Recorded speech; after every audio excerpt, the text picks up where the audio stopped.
جتنے بھی کتب گزرے ہیں انتہائی واجب الاحترام ہیں، لیکن یہ جو مولوی حضرات یا جو ان کے پیروکار ہیں، یہ جب ان کو اڑانے لگتے ہیں، قبر سے نکال لیتے ہیں، لوگوں کو زندہ کر دیتے ہیں، یہ شرک کے مترادف ہے۔ یہ اولیاء کرام نہیں کیا کر سکتے تھے، کیونکہ زندگی کا حق جو ہے وہ اللہ کی ذات کو حاصل ہے۔ یہ جو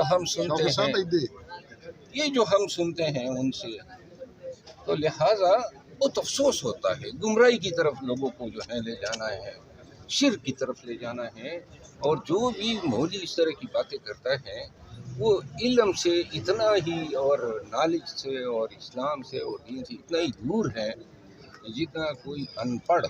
سر آخر میں یہ بتائیں کہ سہیل افریدی صاحب نے جس طرح جلسے کا اعلان کیا، اور اس سے قبل جو مینڈیٹ دیا گیا تھا وہ محمود خان اچکزئی اور علامہ راجہ ناصر عباس کو دیا گیا تھا احتجاج یا کوئی بھی مذاکرات کے حوالے سے، لیکن سہیل افریدی صاحب نے بغیر مشاورت کے اپنا اعلان انہوں نے کر دیا، تو اس کو آپ کیسے دیکھتے ہیں؟ میرا خیال نہیں ہے کہ یہ کوئی غلط فیصلہ ہے۔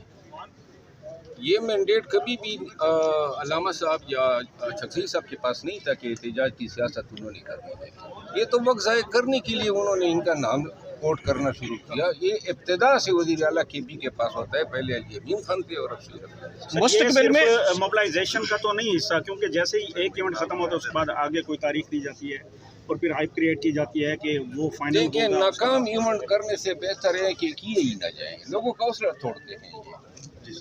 اب اگر آپ نے نوشہرہ پہ ہی مجبور ہو جاتے ہیں اور جلسہ آپ پنجاب میں نہیں آ کے کر سکتے ہیں، تو کم از کم یہ ضرور ہونا چاہیے کہ وہ جلسہ لاکھوں کا ہو۔ اگر وہ جلسہ ناقص ہو گیا تو پھر میرا خیال یہ ہے کہ اس چیز سے پھر باز آنا چاہیے۔ ایسے لوگوں کو جو نعرے اور دعوے تو کرتے ہیں لیکن پورا نہیں کر پاتے۔ سر آپ نوشہرہ کی بات کرتے ہیں، سوابی دھرنا بھی تو ناکام ہوا، وہ بھی کے پی کے میں ہی تھا۔ یہ ساری ناکامیاں مل کے آنے والے ناکامیوں کو جنم دے رہے ہیں۔ شرف صاحب، لکی مروت میں امن و امان کی صورتحال آپ کو پتہ ہے، وہاں پہ پولیس ایک امن کمیٹی بھی بنائی گئی ہے، تو وہ اکوپ نہیں ہے، ان کے اکوپمنٹ کے لیے آپ کیا کردار ادا کریں گے؟ میرا خیال ہے کہ جتنی اکوپمنٹ ضرورت ہے گزار حال ان کے پاس ہیں، اور باقی ڈرون انہوں نے خود خریدا ہے، میں نے مطلب جو پتہ کیا ہے، جو مجھے معلومات ہے، پیسے اکٹھے کر کے انہوں نے ایک ڈرون بھی خریدا ہے، اور باقی ان کو کافی ساری چیزیں چاہیے، بختر بند گاڑیاں وغیرہ، تو کیا کردار ادا بختر بند گاڑیاں لکی اور بنو ترجیح میں ہیں۔ آئی جی سے میری بات ہوئی تھی، لیکن باقی جو ہے خطے میں امن کے لیے ہمارے لوگ بڑا کردار ادا کر رہے ہیں۔ مستقبل قریب میں کیا سہیل افریدی سے آپ کے معاملات ٹھیک ہو سکتے ہیں؟ مستقبل قریب میں دیکھ رہے ہیں؟ میری سہیل افریدی صاحب کے ساتھ کبھی بھی کوئی دل میں عداوت نہیں تھی۔ میں کیوں، مطلب یہ کیا چیز ہے، میں تو جب یہ وزیر اعلیٰ بنے اور نون کے وزراء نے ان پہ الزام تراشیاں کی تو میں نے اس کو بڑا ڈیفینڈ کیا تھا، لیکن محترم جو ہیں وہ علیمہ خانم اور راجہ دائر کو خوش کرنے کے چکر میں کچھ آگے بڑھ گئے، ان کو نہیں کرنا چاہیے تھا۔ راجہ دائر کون ہے سر؟ Thank you. شرف صاحب، خیبر پختونخوا میں سیکورٹی فورسز سے آپ کو امن و امان کی صورتحال کی بہتری کی امید ہے؟ 25 سال ہو گئے ہیں، امید ہے کم تھوڑی۔ سر پیٹرول مہنگا، شیخ خدمات سب مہنگے ہو گئی ہیں، کیا کہنا چاہیں گے؟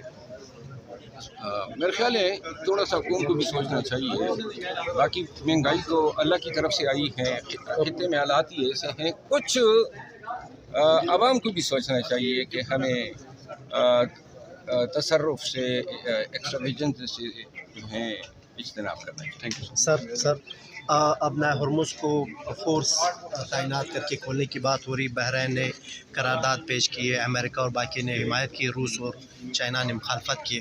آپ کیا سمجھتے ہیں وہاں فورس کے ذریعے کام ہونا چاہیے؟ میرا خیال ہے کہ یہ جنگ اب 11 تاریخ سے پہلے ختم ہو جائے گی، یہ نوبت نہیں آئے گی۔ وہ کیسے؟ جو اہداف تھے لیڈرشپ کو مارنے کے وہ امریکہ نے حاصل کر لیے ہیں، اور جو تباہی انہوں نے ایران میں کی ہے اور جتنے انہوں نے انرجی سیکٹر کو ڈیمیج کیا ہے، وہ 20 سال لگیں گے ایران کو اسے ریکور ہونے میں، اور جنگ کا اندیشہ مجھے نہیں ہے۔ کیا سمجھتے ہیں کہ جنگ کون جیتا ہے ان ممالک میں؟ جتنی جنگ ہوئی ہے کس کو آپ ونر قرار دیں گے؟ جنگ اس سے نہیں دیکھی جاتی ہے، جنگ وہ آتا ہے جو ہتھیار ڈال دیتا ہے۔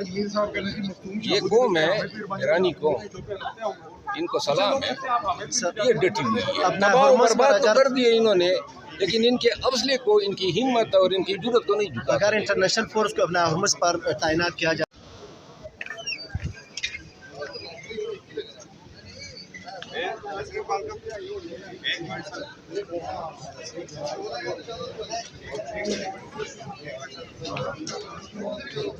اب ہوگی تو حکومت اس کو پاس آن کر دے گی. باقی جو یہ فیصلہ کیا گیا ہے یہ قومی اتفاق رائے سے کیا گیا. اس میں تمام وفاق کی عطائیاں شریک تھیں. اس فیصلے میں چاروں صوبوں کے وزرائے اعلیٰ، آزاد کشمیر کے وزیر اعظم، جموں گلگت بلتستان کے قائم مقام وزیر اعلیٰ اور دیگر تمام عہدیدار جو وفاق کے علامت ہیں وہ سب ہیں.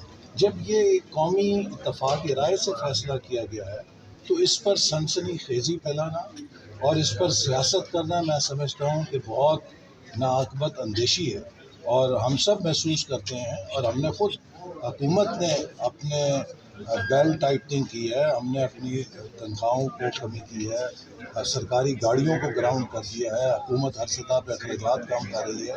اسی طرح میں عوام سے بھی اپیل کروں گا کہ ایک ایک قطرہ پٹرول اور ڈیزل کا جو ڈالرز کے اندر آتا ہے ہمیں اس میں بچت کر کے اپنا کردار ادا کرنا چاہیے.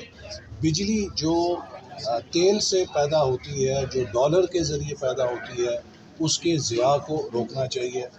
آپ پوری دنیا میں پھریں، جاپان سے لے کے امریکہ تک چلے جائیں، دنیا کا کوئی ملک نہیں ہے جہاں 2 بجے تک رات کو مارکیٹس کھلی ہوتی ہیں. آپ کسی ترقی یافتہ ملک میں یا کامیاب ملک میں جائیں، وہاں 6 بجے دکانیں بند ہو جاتی ہیں اور صبح 6 بجے لوگ سڑکوں پہ نکل کے دن کا آغاز کرتے ہیں. یہ وہ طرز زندگی ہے جو اسلام ہمیں تعلیم دیتا ہے کہ فجر کے بعد اپنے دن کا آغاز کرو. کی کتب گزرے ہیں انتہائی واجب الاحترام ہے، لیکن یہ جو مولوی حضرات یا جو ان کے پیروکار ہیں، یہ جب ان کو اڑانے لگتے ہیں، قبر سے نکال لیتے ہیں، لوگوں کو زندہ کر دیتے ہیں، یہ شرک کے مترادف ہے. یہ اولیاء کرام نہیں کیا کر سکتے تھے، کیونکہ زندگی کا حق جو ہے وہ اللہ کی ذات کو حاصل ہے. یہ جو ہم سنتے ہیں ان سے، تو لہٰذا بہت افسوس ہوتا ہے. گمراہی کی طرف لوگوں کو جو ہے لے جانا ہے، شرک کی طرف لے جانا ہے. اور جو بھی مولوی اس طرح کی باتیں کرتا ہے وہ علم سے اتنا ہی اور نالج سے اور اسلام سے اور دین سے اتنا ہی دور ہے جتنا کوئی ان پڑھ.